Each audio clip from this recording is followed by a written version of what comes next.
دوسرے قسم کے لوگ بیان کے بعد کون سے ملتے ہیں؟ مجمع کو چیرتے ہوئے آتے ہیں اور بیان کرنے والا خوش ہوتا ہے، شاید اس بندے کے اندر آج کچھ چنگاری سلگ گئی، آج تو یہ کچھ کہنے کے لیے آیا ہے کہ میں اسلام کا سپاہی ہوں، میں اپنی جان مال لگاؤں گا۔ وہ بیان کرنے والا خوش ہو جاتا ہے کہ چلو ایک بندہ تو ملا۔ وہ بندہ آ کر کان میں کیا کہتا ہے کہ میری بیوی کے کان میں 2 بجے رات کو سیٹی بجتی ہے، جی چاہتا ہے تھپڑ ایسا لگاؤں کہ 32 دار دفن ہو جائے۔ تمہاری بیوی کے کان میں سیٹی بجتی ہے، میرا کیا قصور ہے بھائی؟ کڑوا تیل ڈالو لوگ کان میں، اور اس سے بھی کام نہ چلے تو انجیکشن لگواؤ کان کے اندر۔ یہ آئے ہیں بیان کے بعد، وہ بیان جس میں بدر اور احد بیان ہوا، وہ بیان جس میں سیدنا حمزہ کا کٹا ہوا پیٹ سامنے رکھا گیا، وہ بیان جس میں حضرت حمزہ کے ناک کان کی مالا پہنی تھی ایک عورت نے، اس میں بیان کے بعد 2 بجے رات کو بیوی کے کان میں سیٹی بج رہی، یا کوئی آگے کہہ رہا ہے کہ 8 سال ہو گئے ابھی تک بچہ نہیں ہوا، دعا کر دیجیے۔ کوئی آگے کہہ رہا ہے داماد کو دبئی کا ویزا مل جائے، اس کی دعا کر دیجیے۔ لا حول ولا قوت الا باللہ۔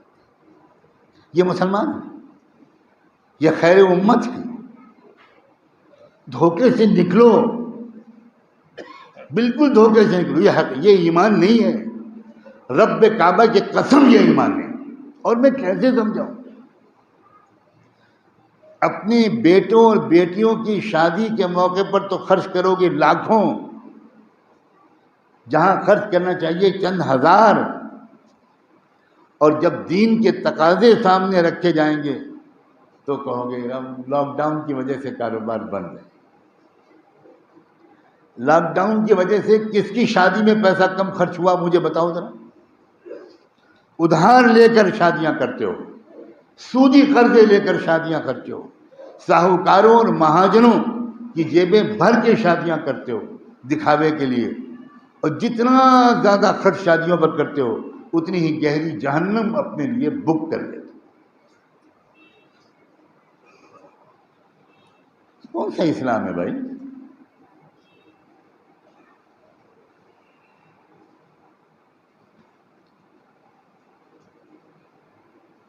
آخری موقع ہے، آخری دن، آخری سال، حق اور باطل کے درمیان، ظلم اور انصاف کے درمیان، کفر اور اسلام کے درمیان۔